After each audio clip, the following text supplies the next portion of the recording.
Hi friends, ಎಲ್ರಿಗೂ ನಮಸ್ಕಾರ. Welcome to my channel. ಇವತ್ತು ತುಂಬ ಟೇಸ್ಟಿಯಾಗಿರುವ ಚಿಕನ್ ರೆಸಿಪಿ ತೋರಿಸ್ತಾ ಇದ್ದೀನಿ. ದೋಸೆ, ಚಪಾತಿ, ಪರೋಟ, ಗೀ ರೈಸು, ಕುಷ್ಕ ಇದೆಲ್ಲದಕ್ಕೂ ಸೂಪರಾಗಿರುತ್ತೆ. ಇದು ತುಂಬ ಕಡಿಮೆ ಸಮಯದಲ್ಲಿ ಕೂಡ ಮಾಡ್ಕೋಬೋದು. ಮನೆಗೆ ಗೆಸ್ಟ್ ಬಂದಾಗ ಈ ರೆಸಿಪಿ ಮಾಡಿದ್ರೆ ತುಂಬ ಇಷ್ಟಪಟ್ಟು ತಿಂತಾರೆ. ಬನ್ನಿ ಹೇಗೆ ಮಾಡೋದು ನೋಡ್ಕೊಬರೋಣ. ಒಂದು ಮಿಕ್ಸಿ ಜಾರ್ಗೆ ಇಲ್ಲಿ ನಾನು ತೋರಿಸಿರೋ ಇಂಗ್ರೀಡಿಯೆಂಟ್ಸ್ ಎಲ್ಲ ಹಾಕ್ಕೋಬೇಕು. ಶುಂಠಿ, ಬೆಳ್ಳುಳ್ಳಿ, ಹಸಿಮೆಣಸಿನ್ಕಾಯಿ, ಜೀರಿಗೆ, ಕಾಳುಮೆಣಸು, ಒಂದು ಮುಷ್ಟಿಯಷ್ಟು ಕೊತ್ತಂಬರಿ ಸೊಪ್ಪು, ಒಂದು ಮುಷ್ಟಿ ಪುದೀನ. ನಿಮಗೆ ಪಾಲಕ್ ಸೊಪ್ಪು ಗ್ರೇವಿಗೆ ಎಷ್ಟು ಬೇಕೋ ಅಷ್ಟು ತೊಗೊಳ್ಳಿ. ನಾನು ಇಲ್ಲಿ ಒಂದು ಹಿಡಿಯಷ್ಟು ತೊಗೊಂಡಿದ್ದೀನಿ. ಆ ದಂಟೆಲ್ಲ ಏನಿದೆ ಅದ್ರ ಸಮೇತ ನಾನು ಹಾಕ್ಕೊತಾ ಇದ್ದೀನಿ. ಬರೀ ಸೊಪ್ಪು ಮಾತ್ರ ಯೂಸ್ ಮಾಡ್ಕೊತಾ ಇಲ್ಲ. ಅದು ಸ್ವಲ್ಪ ದೊಡ್ಡದಾಗಿ ಕಟ್ ಮಾಡ್ಕೊಳ್ಳೋಣ. ಯಾಕಂದರೆ ಮಿಕ್ಸಿಗೆ ಅದು ಆ ಥರ ಇಡಿಸೋದಿಲ್ಲ, ಅದಕ್ಕೋಸ್ಕರ ಆ ಥರ ಕಟ್ ಮಾಡಿ ಸ್ವಲ್ಪ ಮಿಕ್ಸಿ ಜಾರ್ಗೆ ಹಾಕ್ಕೊತಾ ಇದ್ದೀನಿ. ಇದಿಷ್ಟನ್ನು ನುಣ್ಣಗೆ ಪೇಸ್ಟ್ ಮಾಡ್ಕೊಬರೋಣ. ಜಾಸ್ತಿ ನೀರೇನು ಹಾಕೋದು ಬೇಡ. ಅದಕ್ಕೆ ಒಂದೆರಡು ಸ್ಪೂನಷ್ಟು ನೀರು ಹಾಕಿ ರುಬ್ಕೊಬರೋಣ. ಯಾರೆಲ್ಲ ನನ್ನ ಚಾನಲ್ಗೆ ಇನ್ನೂ ಸಬ್ಸ್ಕ್ರೈಬ್ ಮಾಡ್ಕೊಂಡಿಲ್ಲ, ದಯವಿಟ್ಟು ಸಬ್ಸ್ಕ್ರೈಬ್ ಮಾಡ್ಕೊಳ್ಳಿ. ನಿಮಗೆ ಈ ರೆಸಿಪಿ ಇಷ್ಟ ಆದರೆ ನಿಮ್ಮ ಫ್ರೆಂಡ್ಸ್ಗೂ ಶೇರ್ ಮಾಡಿ, ಲೈಕ್ ಮಾಡಿ. ಸರ್ತಿ ಲೈಕ್ ಬಟನ್ ಒತ್ತಿ. ಬನ್ನಿ, ನಾವಿಲ್ಲಿ ಕಡಾಯಿಗೆ ಒಂದೆರಡು ಸ್ಪೂನಷ್ಟು ಬೆಣ್ಣೆ ಹಾಕ್ಕೊತಾ ಇದ್ದೀನಿ. ಎಣ್ಣೆ, ಬೆಣ್ಣೆ, ತುಪ್ಪ ನೀವು ನಿಮ್ಗೆ ಏನು ಇಷ್ಟನೋ ಅದನ್ನು ಬಳಸ್ಕೋಬೋದು. ನಾನಿಲ್ಲಿ 2 ಸ್ಪೂನು ಬೆಣ್ಣೆ ಬಳಸ್ಕೊತಾ ಇದ್ದೀನಿ.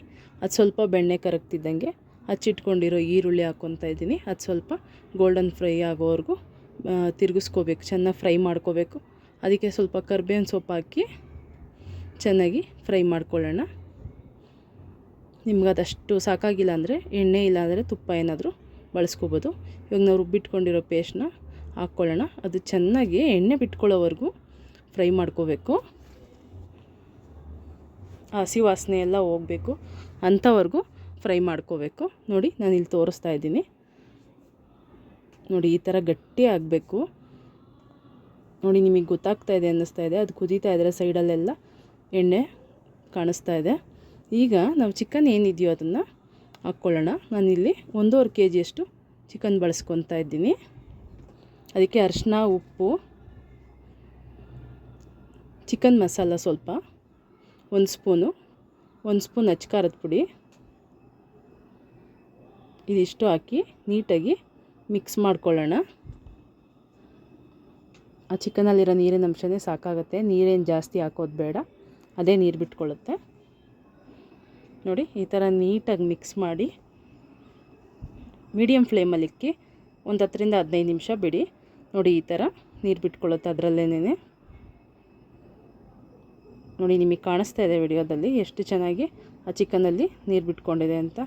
ಈಗ ಅದ್ರ ಮೇಲೆ ಸ್ವಲ್ಪ ಕಸ್ತೂರಿ ಮೇಥಿ, ಫ್ರೈ ಮಾಡಿ ಪುಡಿ ಮಾಡ್ಕೊಂಡಿರೋದು, ಒಂದು ಅರ್ಧ ಹೋಳು ನಿಂಬೆಹಣ್ಣು, ನಿಂಬೆಹಣ್ಣು ರಸ ಹಿಂಡಿ, ಕೊತ್ತಂಬರಿ ಸೊಪ್ಪು ಗಾರ್ನಿಷ್ಗೆ, ಇದಿಷ್ಟು ಹಾಕಿ ನೀಟಾಗಿ ಮಿಕ್ಸ್ ಮಾಡ್ಕೊಳ್ಳಿ. ತುಂಬ ಕಡಿಮೆ ಇಂಗ್ರೀಡಿಯೆಂಟ್ಸಲ್ಲಿ ಒಂದು ಒಳ್ಳೆ ರೆಸಿಪಿ ಇದು. ತುಂಬ ರುಚಿಯಾಗಿರುತ್ತೆ. ನೀವು ಒಂದು ಸರ್ತಿ ಮನೇಲಿ ಟ್ರೈ ಮಾಡಿ ಹೇಗೆ ಬಂತು ಅಂತ ಕಮೆಂಟಲ್ಲಿ ತಿಳಿಸಿ. ದಯವಿಟ್ಟು ನನ್ನ ಚಾನಲ್ನ ಸಬ್ಸ್ಕ್ರೈಬ್ ಮಾಡ್ಕೊಳ್ಳಿ, ಲೈಕ್ ಮಾಡಿ, ಶೇರ್ ಮಾಡಿ. See you in the next video. ಧನ್ಯವಾದಗಳು.